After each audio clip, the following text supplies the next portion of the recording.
Alhamdulillah, wassalatu wassalamu ala sayyidina maulana rasulillah wa ala alihi wa ashabihi wa man tabi'ahu wa nasarahu wa walah, amma ba'dah. Fanawaina ta'alluma wa ta'lima wa tadhakkura wa tadhkira wa nafa wal intifa' wal ifadata wal istifadah wal hatha ala tamassuki bi kitabillahi wa sunnati rasulih sallallahu alaihi wa alihi wa sahbihi wa sallam wa du'a ilal huda wa dalalata alal khair ibtigha'a mardatillahi wa qurbihi wa thawabih. Subhanaka la ilma lana illa ma 'allamtana innaka antal alimul hakim wa la haula wa la quwwata illa billahil aliyyil azim. Allahumma inna na'udzubika min ilmin la yanfa', qalbin la yakhsha', wa nafsin la tashba', wa 'ainin la tadma', wa amalin la turfa', wa min du'ain la yustajabu laha bi rahmatika ya arhamar rahimin. Allahumma inna nas'aluka al-ilma ladunni wal mashraba as-safi al-hani ya wahhabu ya ghani. Allahumma la sahla illa ma ja'altahu sahla wa anta taj'alul hazana idza syi'ta sahla. Allahumma sahhil lana hifdzal ulum wa hab lana wasi'atil fuhum bi jahi nabiyyikal ma'sum. Allahumma barik lana fi Rajabin wa Sya'ban wa ballighna Ramadan wa a'inna 'ala shiyam wal qiyam wa tilawatil Qur'an wa thabbit aqdamana ala qadamit tabaiyah ala sidqit tabaiyah bi sayyidil akwan sayyidina Muhammadin sallallahu alaihi wa alihi wa sahbihi wasallam. Bapak Ibu muslimin wal muslimat rahimakumullah, alhamdulillah kita bersyukur kepada Allah Subhanahu wa taala atas segala karunia dan nikmatnya sehingga kita dapat melanjutkan mudzakarah kita, kajian kita pada kitab Asy-Syama'il Muhammadiyah yang dituliskan oleh Al-Imam An-Nabhani rahimahullahu ta'ala rahmatal abrar wa nafa'ana bih, di mana pembahasan kita masih tentang nama-nama baginda Nabi Muhammad sallallahu alaihi wa alihi wa sahbihi wasallam. Wa bisanadi masyayikhinal muttasili ilal musannif rahimahumullahu ta'ala wa nafa'ana bihim wa bi ulumihim wa bi ulumi sa'iris salihin wa radiyallahu anhum wa an nabihim ila anggal. Wa qala wa ani ibni Abbas, ya itu ya, halaman 51. Wa ani ibni Abbas radhiyallahu taala anhuma qala qala Rasulullah sallallahu alaihi wasallam, diriwayatkan dari Sayyidina Abdullah ibn Abbas. Beliau ini adalah sepupu dari baginda Nabi Muhammad sallallahu alaihi wasallam, karena Sayyidina Abbas ini adalah paman Rasulullah bin Abdul Muttalib. Sedangkan Sayyidina Abdullah bin Abbas hubungannya dengan Rasulullah berarti adalah sepupuan. Wa Sayyidina Abdullah bin Abbas dikenal sebagai turjumanul Quran, yang mana Rasulullah sallallahu alaihi wa alihi wasallam pernah mendoakan beliau, Allahumma faqihhu fid din wa 'allimhu ta'wil. Ya Allah, berikanlah kepada Abdullah bin Abbas ini pemahaman yang mendalam tentang agama. Jadi satu ketika Rasulullah jumpa dengan Sayyidina Abdullah bin Abbas, Rasulullah pegang dada Abdullah bin Abbas, wa Nabi sallallahu alaihi wa alihi wasallam mendoakan beliau dengan Allahumma faqihhu fid din. Berikanlah sepupu saya ini pemahaman yang mendalam tentang agama.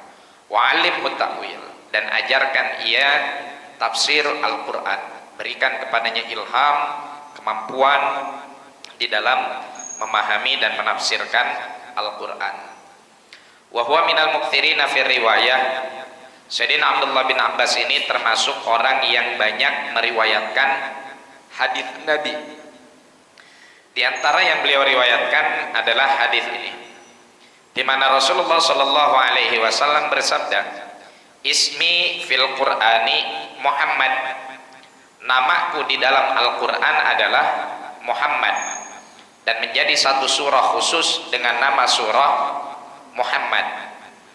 Dan nama Muhammad ini tidak dikenal sebelumnya, ya, tidak dikenal sebelumnya di kalangan bangsa Arab. Kemudian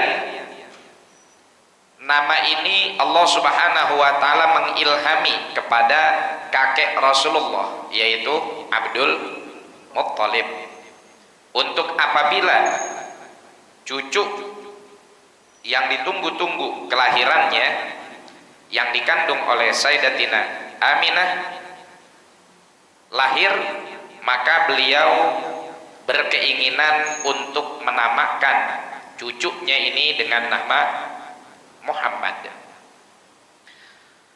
Ketika ditanya Sayyidina Abdul Muttalib, karena nama ini agak asing ya di telinga bangsa Arab, dan umumnya orang-orang Arab itu menamakan anak-anak mereka kalau laki-laki itu dengan nama-nama yang mengandung kewibawaan dan kejantanan ya.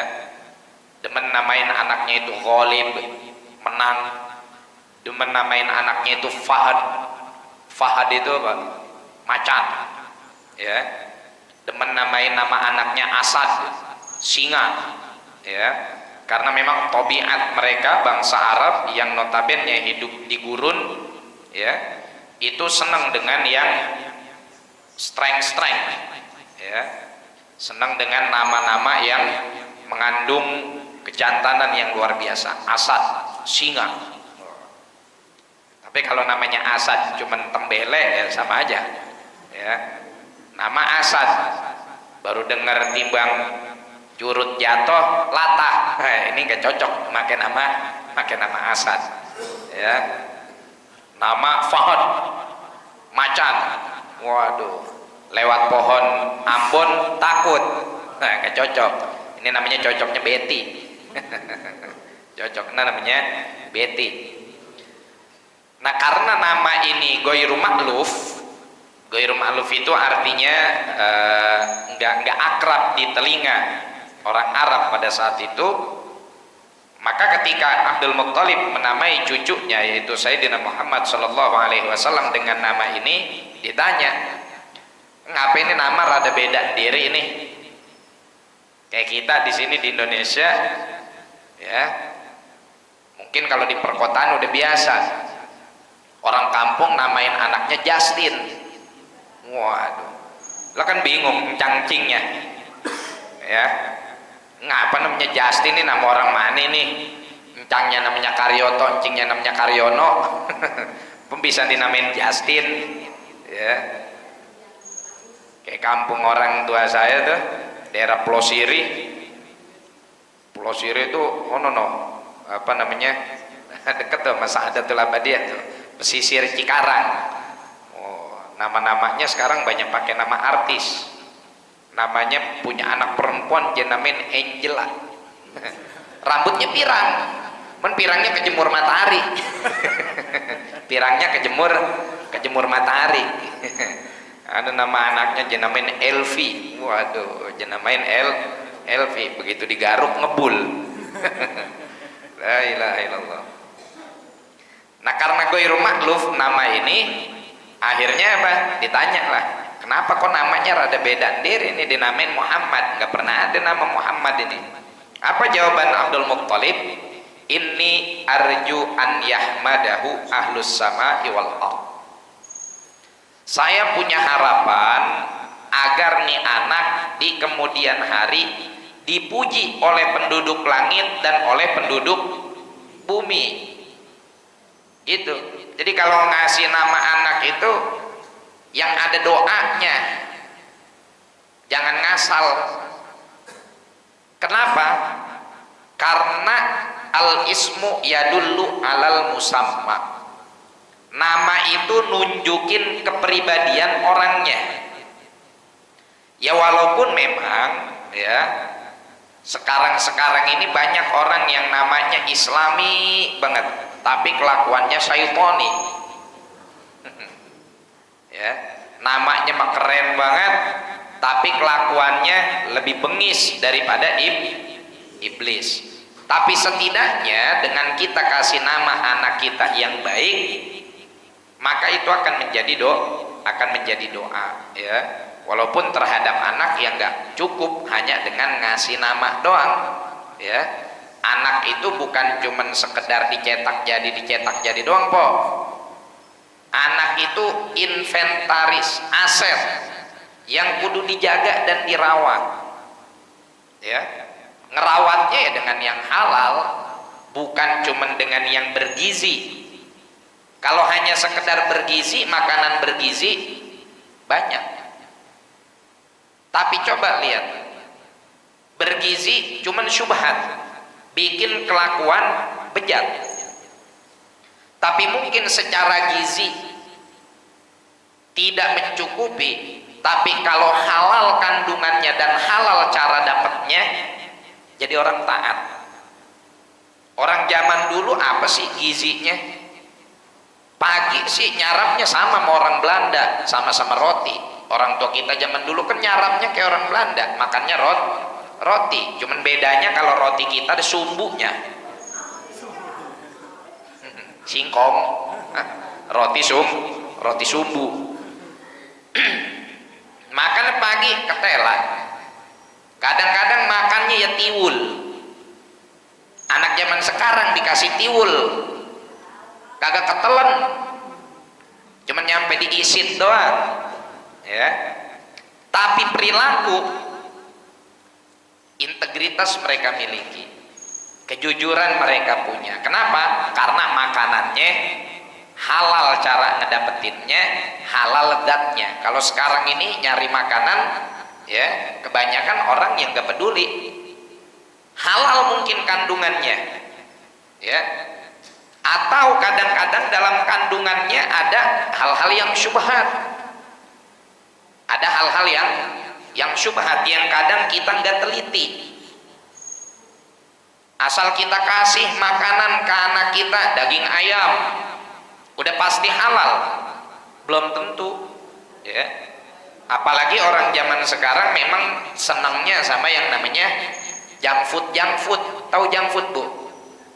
Nah, makanan cepat saji, ya. Kalau orang dulu kan makanannya prosesnya dia tahu, orang makanannya dari kebun sendiri, ya. Singkong jenyeng nanem, jenyeng nyiram, ya, jenyeng panen, jenyeng ngesetin, jenyeng marudin kalau diparut, kalau dibikin gengsot. Kelapanya pohonnya ada depan rumah, ya. Paling enak tuh, apalagi hujan-hujan begini ya, sama kopi pasar rubuh, ya Allah, nikmat luar biasa. Ini udah hujan, minumnya air bening lagi, pulang tinggal nunggu kencingnya dong beser. Alhamdulillah ala kulli hal. Kelapanya ada depan rumah, jemetik sendiri, jemarun sendiri, benar-benar tahu tuh kandungannya semuanya halal.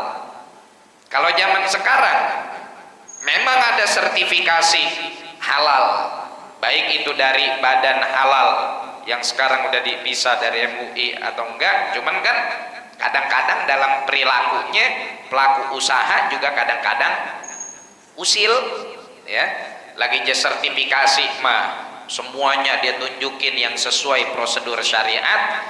Pas giliran pengawasnya, asesornya udah pergi, dibalikin lagi dah tuh ke yang syubhat-syubhatnya. Atau ya kadang-kadang labelnya juga ngarang-ngarang, dibikin label palsu. Kita makan ayam zaman dulu, ya emang ayam kita boleh motong diri, motong laki ibu, pakai motong diri, yang motongan bapak-bapak ya. Iya, dia bilang motong sendiri. Orang wadon suka begitu, ngaku-ngaku. Ya, kita yang gedein, kita yang ngempanin, kita yang ngangon, udah gede kita potong diri, tahu cara motongnya. Bahkan sebagian orang zaman dulu saking pengen taatnya sama agama, sampai motong ayam aja minta tolong Ustaz. Ini enggak ngerasain gak masa itu? Motong ayam, takut saya mah ke rumah Ustaz dah. Ustaz, minta tolong nih memotong ayam. Ustaznya alhamdulillah kebagian sepet. Sepet doang. Udah pisau-pisau si Ustaz, ngasah-ngasah yang ngasah Ustaz, kebagiannya cuman sepet doang. Itu sifat warok yang zaman sekarang sudah mulai hilang, sudah mulai terkikis. Sekarang apa be kita badok, ya, apa aja kita makan. Jadi selain ngasih nama yang baik, kasih makanan juga yang benar-benar halal. halal kandungannya dan halal cara ngedapetinnya. Ya, kita di Hadramaut itu ayam impor itu rata-rata dari Prancis. Itu nggak boleh masuk ke pesantren kita. Ya. Yang boleh masuk itu istilahnya ayam mahali, ayam lokal yang diternak dan budidaya oleh peternak lokal, yang nyembelih juga muslim, ya. Prosesnya semuanya serba terjamin kehalalannya. Wala kulli hal, ini yang harus menjadi perhatian kita dalam urusan makanan. Gak sembarangan tuh makanan tuh. Sayyidina Ali pernah bilang, man akalal halal ta'at jawarihuhu syaha'am aba. Orang yang makannya makanan yang halal, awaknya dipakai buat ibadah, bawaannya gampang. Kalau selama ini awak kita dipakai buat ibadah, bawaannya susah, badan kita nih dipakai buat ibadah, bawaannya susah, tuh kayaknya kudu kita mikir-mikir tuh. Jangan-jangan ada makanan syubhat yang kita makan, ya. Jangan-jangan ada makanan yang haram yang kita makan. Oh, saya nggak makan daging babi kok, saya nggak makan daging kodok kok, saya nggak makan daging ular kok, saya nggak makan dengan masakan yang dipakai minyak babi kok. Makanan saya ya jengkol, pete, gesek. Tapi beli jengkol, beli pete, beli geseknya dari mana? Boleh minjemnya sama siapa? Pinjaman online. Nah tuh, beli makanan dari duit riba. Itu yang bikin awak susah buat ibadah. Sholat males, ngaji ogah. Kalau dangdut, waduh, paling depan. Duit kalau buat sedekah udah kayak odol akhir bulan, dipencet-pencet nggak keluar, ya. Tapi kalau giliran buat nyawer, la ilaha illallah, gocapan kaku 10 lembar cuman buat 1 lagu keluar semua. Ini naudzubillah min dzalik. Itu biasanya, hati-hati tuh, lihat jangan-jangan di dalam perutnya ada makanan yang haram, bukan haram zatnya tapi haram cara ngedapetinnya, ya. Jadi kalau misalkan, karena ada beberapa nih kita temuin kasus di pesantren, wali santri mencak-mencak, anak saya makannya halal. Begitu kita tahu perilaku babanya, ya begitu. Kadang main judi, ya. Kadang babanya ya malak orang, ya. Jadi hati-hati. Wafil Injili, dan di dalam Injil Ahmad, kata Rasulullah, namaku di dalam Injil Ahmad. Maka ketika Allah Subhanahu wa taala mengutip nama Ahmad di dalam Al-Qur'an, ini sebetulnya menjadi satu penegasan untuk Bani Israel dari kalangan Nasrani dan Yahudi tentunya, ya, yang mereka tahu bahwa Nabi akhir zaman yang harus mereka imani dan mereka ikuti adalah Nabi Muhammad Sallallahu Alaihi Wasallam. Makanya nama Ahmad yang disebutkan di dalam Injil disebut juga oleh Allah di dalam Al-Quran. Wa mubasyiran bi rasulin ya'ti min ba'di yasmuhu Ahmad. Kata Nabi Isa, saya ini seorang rasul yang punya tugas salah satunya adalah ngasih kabar gembira dengan kedatangan seorang rasul di akhir zaman yang namanya adalah Ahmad. Dan nama itu kalian baca di dalam kitab kalian Injil, ya, di dalam kitab kalian Injil. Maka dari itu sebetulnya jamaah sekalian, ya, Injil dan Taurat yang ada saat ini itu sudah banyak pemalsuannya, udah banyak yang dipalsuin. Nggak nggak sesuai dengan Injil dan Tauratnya yang dahulu Allah turunkan kepada Nabi Isa dan Nabi Musa. Ya, nggak ada tuh. Jadi sekarang udah banyak pemalsuannya. Bahkan di dalam sesama Injil mereka saja, sama-sama kitab suci nih, tapi isinya beda-beda. Ya, cetakan dari Kristen Ortodoks dengan Injilnya punya Katolik itu berbeda. Injilnya Katolik sama Injilnya Protestan itu beda. Kalau kita biar kata madhabnya beda dalam fikih, bahkan madhab dalam teologi sekalipun, misalkan antara Khawarij, Syiah, Wahabi atau Salafi dengan Ahlus Sunnah wal Jamaah, Qur'annya masih tetap sama. Qur'annya masih tetap sama. Penafsirannya aja nanti yang berbeda-beda. Ya.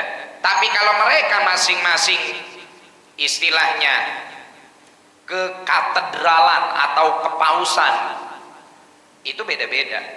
Ya, beda-beda. Padahal ini diklaim sebagai kitab sucinya, diklaim sebagai kitab sucinya, ini diklaim sebagai kitab sucinya. Tapi yang benar yang mana? Jadi yang benar. Yang benar adalah yang diturunkan kepada Nabi Isa. Wa fit Taurah, dan namaku di dalam Taurat, kata Rasulullah sallallahu alaihi wasallam, Wahid. Ya. Kemudian yang masyhur dibacanya Ahyad. Ya, kalau ada orang namanya Ahyad, itu sama dengan Muhammad. Karena nama Nabi juga itu. Nama Nabi sallallahu alaihi wasallam di dalam kitab Taurat, ya. Wa inna ma sumitu ahidu li anni uhidu ummati an-nari jahannam. Kenapa dinamakan uhid atau ahyad? Karena makna uhid ini artinya adalah menyelamatkan. Karena Nabi Shallallahu Alaihi Wasallam tugasnya nanti nyelamatin, yang nanti dari saat ini udah nyelamatin umatnya dari jahanam, dari neraka. Tapi kalau Nabi dari sekarang kita masih di dunia nyelamatin umatnya di neraka, kenapa tetap ada umatnya yang masuk ke neraka? Itu umatnya nyengeyel. Umatnya nyengeyel. Ya. Sama kayak ayam udah digiring, bebek udah digiring ke sawah, dia malah nongkrong di rel kereta. Ya kelindes. Udah digetak, masih melipir. Ya. Jadi Nabi Shallallahu Alaihi Wasallam di dunia menyelamatkan kita dari nar jahannam dengan apa? Dengan petunjuknya. Yang kalau kita ikutin tuh petunjuk tersebut, selamat kita Bapak Ibu sekalian. Maka kata Rasulullah Shallallahu Alaihi Wasallam, taraktukum alal mahajjatil baydha lailuha kanahariha la yazighu anha illa halik. Saya ini meninggalkan kalian di atas mahajjah. Mahajjah itu apa? Mahajjah ini istilah zaman dulu, belum ada lampu. Mahajjah itu adalah jalanan yang di malam harinya aja dia kelihatan. Ya, karena ketika tersorot sinar rembulan, ini jalanan nggak ketutupan sama bayangan pohon-pohonan. Ya, zaman dulu belum ada listrik, orang ngandelin jalan. Kalau di saat bulan purnama, ya pakai bulan purnama udah cukup, udah kelihatan. Maka itu diibaratkan agama tuntunan Rasulullah Shallallahu Alaihi Wasallam ini diibaratkan seperti jalanan yang terang. Atau ya kalau kayak zaman sekarang jalanan yang berlampu. Kalau kita jalan di tol dalam kota, matiin lampu mobil masih bisa jalan nggak? Masih. Kenapa? Penerangannya ada. Coba sono ke Cipali, matiin lampu. Kalau nggak disuruh duduk telolet, ya. Kenapa? Karena jalanannya gelap. Kita jalan kaki di pesawahan, gelap, bisa musruk. Ya, kita biasanya lewat situ ada jembatan, kagak taunya jembatannya udah dipindahin, jeblos kita di galengan. Nah, jadi kalau kita ngikutin tuntunan Nabi Shallallahu Alaihi Wasallam, kata Rasul apa? La yazighu anha illa halik. Kagak ada orang yang melipir dari jalan yang aku tunjukkan ini, nggak ada orang yang mingser dari jalan yang aku tunjukin ini kecuali dia bakal celaka. Artinya kalau nggak ngikutin jalan Rasulullah, ya udah kejeblos dah tuh di jahanam. Ya, naudzubillah min dzalik. Nabi SAW di dalam Al-Quran menyampaikan kepada kita firman Allah, innamal khamru wal maisir wal ansab wal azlam rijsum min amalish syaitan fajtanibu la'allakum tuflihun. Orang-orang yang beriman, yang namanya khamr, baik itu bentuknya cair ataupun bentuknya padat. Cair ya miras, ya, minuman yang memabukkan. Kalau minuman keras masih ada yang halal, es batu. Minuman keras, es batu. Minuman yang memabukkan atau yang bentuknya padat, pil koplo, ya. Terus apa lagi? Sabu-sabu. Terus apa lagi? Heroin. Itu semua masuk dalam kategori khamr. Wal maisir, judi. Wal ansab, datang ke peramal, ke dukun. Wal azlam, mengundi nasib. Rijsun min amali syaitan, najis, kotor, keji dari perbuatan setan, bagian dari perbuatan setan. Baik, di mana kejinya? Dijelasin di dalam ayat yang berikutnya. Innama yuridu syaitanu an yuqi'a bainakumul adawata wal baghdha'a fil khamri wal maisir. Setan itu proyek mereka di dalam khamr dan juga perjudian. Apa yang jadi tujuan mereka? Menanamkan dan menancapkan di dalam hati kita al-adawah, permusuhan, wal baghdha, dan kebencian. Coba, di mana orang yang saling sayang dan saling cinta karena khamr dan judi? Gak ada. Semuanya saling bermusuhan, saling benci. Awalnya doang yang ngumpul kayaknya maakur, main gaple pakai duit. Awalnya ngumpulnya akur. Begitu dilihat, ini orang menang mulu, suwe amat, balak mulu. Akhirnya curiga dah tuh. Coba lihat kartu lu, curang lu ya? Kagak, siapa yang curang? Emang gue aja yang lihai. Masa lihai berkali-kali? Ya jangan asal nuduh dong. Main tuduh-tuduh aja. Enggak, lu pasti curang lu. Sembarangan main tuduh-tuduh aja. Berantem akhirnya. Main tonjok-tonjokan. Tersinggung. Karena habis minum khamar, akhirnya main bacok-bacokan. Adawah, permusuhan, wal baghdha. Ya. Judi bikin orang jadi bermusuhan, bikin orang jadi saling membenci. Udah akur dalam rumah tangga, Masya Allah, berapa kita dapat aduan orang tuh berantakan rumah tangganya gara-gara judi, baik judi offline ataupun judi online. Dan judi online pun saat ini selalu dikaitkan dengan dunia prostitusi.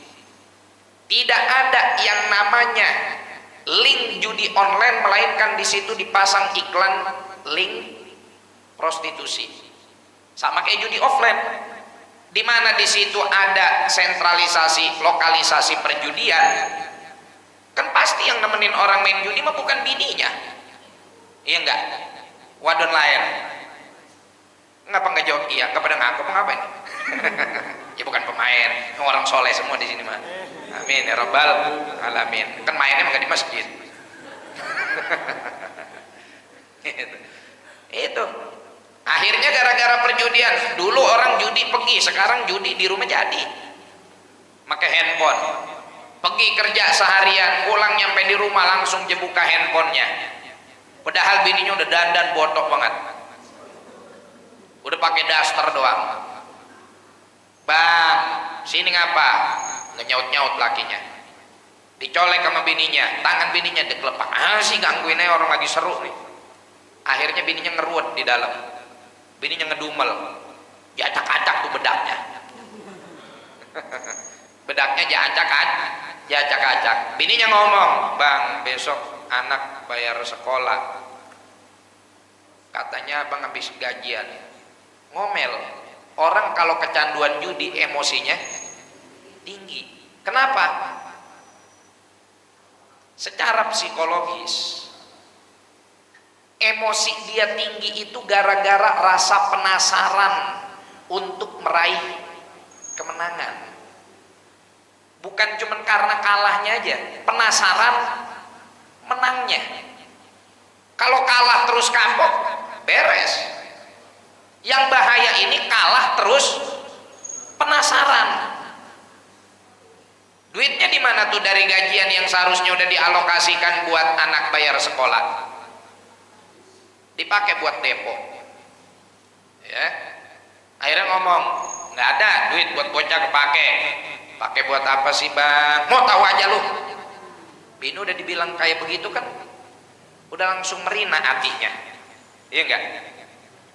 Ngadu sama emaknya, "Mak, minjem duit dong." "Ngapa emang? Anak kita ini besok udah mau bayaran sekolah, kesian bocah kalau ntar bayarannya telat, takutnya di belajarnya deprok di lantai." Takut belajarnya deprok di lantai. "Lah emang laki lu belum gajian?" "Tahu, padahal mau udah gajian, cuman katanya mah tadi kepake buat apa nggak tahu." Lakinya dengar aja nelpon mamanya. Selesai nelpon ngomel lagi, "Ngapain pakai bawa mama?" "Ya kan aku cuma minjem buat bayaran anak." "Oh, yaudah sana minjem aja." Habis minjem, bininya pulang dari rumah orang tuanya, dijual giwangnya, dijual cincinnya, belum sempat bayaran anak, sama lakinya udah diembat. Buat judi lagi. Akhirnya berantakan rumah tangga. Perceraian terjadi. Siapa yang jadi korban?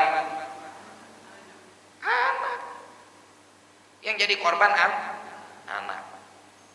Siapa lagi yang jadi korban? Istrinya juga jadi korban. Yang seharusnya dia bisa fokus ngurus mendidik anaknya, sekarang harus jadi single parent.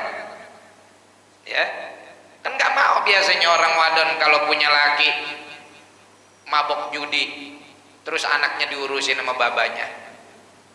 Ibu ngerasa bagaimana perjuangan melahirkan anak, kagak pengen ntar anaknya juga jadi pecandu judi kayak babanya.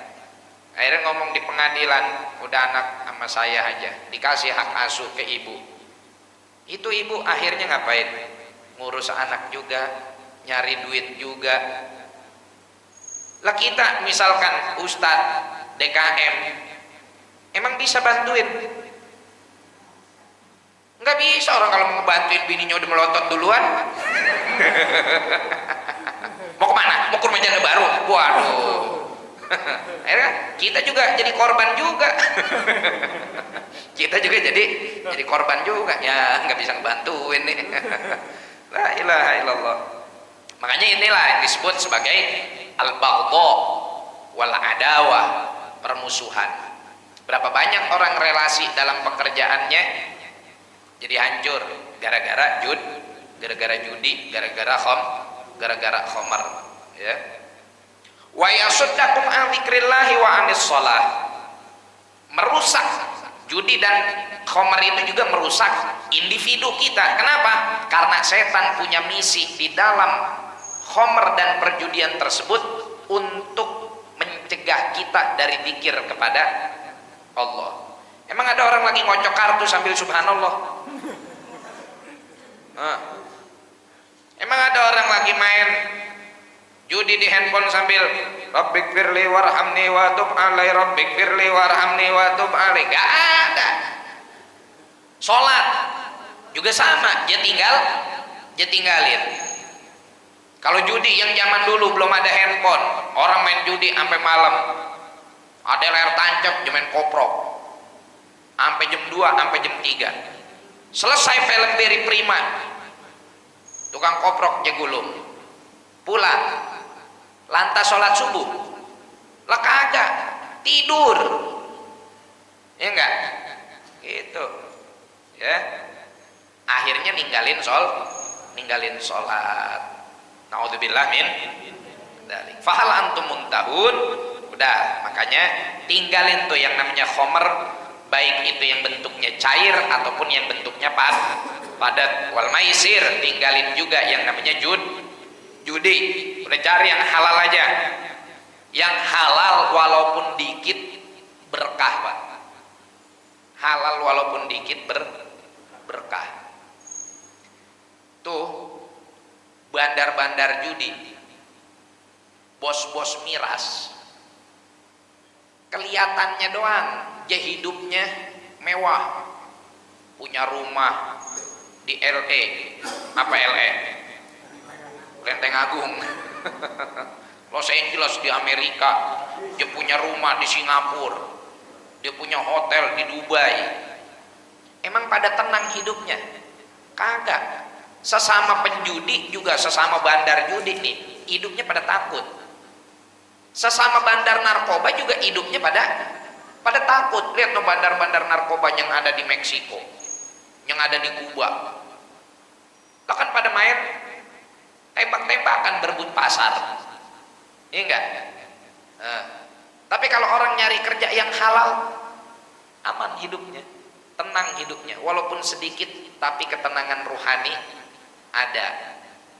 Ya, kayak orang bandar narkoba yang paling kaya tuh siapa? Pablo Escobar. Pak Escobar. Ya. Pablo Escobar. Useng, duitnya di mana-mana. Sampai temboknya nih dijadiin tempat penyimpanan uang. Saya tenang nggak hidupnya? Enggak. Sama saudaranya dia takut, sama ponakannya dia takut, nggak sama orang jauh, sama orang deket sendiri dia takut ditembak, takut dibunuh, takut mati lah intinya. Ya, naudzubillah min dzalik. La ilaha illallah. Maka dari itu deh kita ikutin petunjuk Nabi Muhammad sallallahu alaihi wasallam. Di akhirat Rasulullah ahidu ummatah atau uhidu ummatah, Nabi sallallahu alaihi wasallam di akhirat menyelamatkan umatnya ya dengan syafaat ya, dengan syafaat. Mudah-mudahan kita termasuk orang yang mendapatkan syafaat dari baginda Nabi Muhammad sallallahu alaihi wa alihi wasallam. Dan baca syama'il ini adalah bagian dari upaya kita, cara kita, usaha kita, ikhtiar kita untuk mendapatkan syafaat baginda Nabi Muhammad sallallahu alaihi wasallam. Ya. Gimana biar kita dapetin syafaat? Ya kita kenalin diri kita sama Rasulullah. Dengan apa kita kenalin diri kita dengan Rasulullah? Dengan ngamalin sunnahnya, dengan ngamalin tuntunannya. Kekenalan nanti sama Nabi. Belum lagi ada beberapa riwayat yang secara khusus bikin orang mukmin punya atribut yang jadi gampang dikenalin. Contohnya apa? Contohnya adalah berwudu melebihi dari batasan wudu. Batasan tangan nyampe mana? Sikut. Lebihin po sampai ketek. Iya, bener, lebihin. Kenapa? Karena kata Rasulullah sallallahu alaihi wasallam, inna ummati yud'auna yaumal qiyamati ghurran muhajjalina min atharil wudu. Umatku nanti di hari kiamat dipanggil. Yang mana yang dipanggil? Yang wudunya itu mereka lebihin dari batasan wudunya, batasan wajah. Panjangnya dari tempat tumbuhnya rambut sampai ujung zakun, janggut. Urdon dari telinga ke telinga, jangan nyampe sini dong, lebihin. Tangan lebihin sampai ketiak atau sampai apa nih, lengan ya, lengan ini apa ini sih ya, pokoknya ini dah nih, lebihin dari sikut, jangan ngepas betis sikut. Kaki juga sama, kita lebihin sampai betis, seperti yang dilakukan oleh Sayyidina Abu Hurairah dalam hadis yang diriwayatkan di dalam Kutubus Shihah ya. Sayyidina Abu Hurairah ketika berwudu dilihat sama seorang yang dijuluki sebagai Al-Mujmir. Mujmir ini merbot masjid istilahnya, yang suka nyalahin gahruk buat ngewangiin masjid. Zaman dulu ngewangiin masjid tuh pakai kayu gahruk, pakai bukhur. Kalau sekarang kan semprot-semprot, ya kan? Walaupun sekarang juga banyak yang mengamalkan sunnah pakai gahruk. Si Mujmir ini ngelihat Sayyidina Abu Hurairah berwudu dilebihin. Dia tanya, emang wudu dilebihin gitu ya? Kan di Al-Quran cuman sampai mirfaq, sampai sikut. Kalau kaki cuman nyampe ka'ben, nyampe mata kaki. Nah, akhirnya Sayyidina Abu Hurairah baca hadis ini. Nabi bilang, orang yang wudunya dilebihin dari batasannya itu nanti punya atribut sendiri, kekenalan. Terus siapa lagi? Muadzin. Kata Rasulullah sallallahu alaihi wasallam, al muadzinuna hum atwalun nasi a'naqan yaumal qiyamah. Muadzin ini di hari kiamat dia yang paling bongsor badannya, yang doyan adzan tuh. Nabi istilahinnya orang yang lehernya paling panjang. Artinya orang yang suka adzan ini yang kekenalan secara khusus. Kadang kita adzan main jorok-jorokan. Ente aja. Mami suaranya gak merdu. Ya, suaranya pales. Suaranya jelek, gak enak didengar. Ana aja gedeg sama suaranya sendiri gitu. Apalagi orang lain. Ya udah, minimalnya adzan di rumah. Ya, seminggu sekali. Gitu. Biar kenalan sama Nabi Muhammad sallallahu alaihi wasallam. Wallahu a'lam bishawab. Ada pertanyaan? Fatihah bil qabul wal iqbal wa salahi kullil ahwal hadrati sayyidina Rasulillah sallallahu alaihi wa alihi wasallam maula Bilal al badril mutalalan Allah taala yaftahu alaina futuhal arifin warzuqna kamalal ikhlas wal yaqin wa yathabbit aqdamana ala qadamil habibil amin yaqdi lana jamil hajat wa yaghfir lana jamil muhimmat yaghfir lana kullal dunub wa yasur lana kullal uyub wa yakshif anna kullal kurub wa yamla bi barakati wa kathratil amwali kullal juyub ala hadhihi niyyah wa ala kulli niyatin shalihah wa ila hadratin Nabi Muhammad sallallahu alaihi wa alihi wasallam bi sirril Fatihah. A'udzu billahi minasyaitonir rajim. Bismillahirrahmanirrahim. Alhamdulillahi rabbil alamin arrahmanir rahim maliki yaumiddin. Iyyaka na'budu wa iyyaka nasta'in ihdinas siratal mustaqim siratal ladzina an'amta 'alaihim ghairil maghdubi 'alaihim waladdallin. Amin. Subhanakallahumma bihamdika asyhadu an la ilaha illa anta astaghfiruka wa atubu ilaik. Wal afu minkum. Assalamualaikum warahmatullahi wabarakatuh.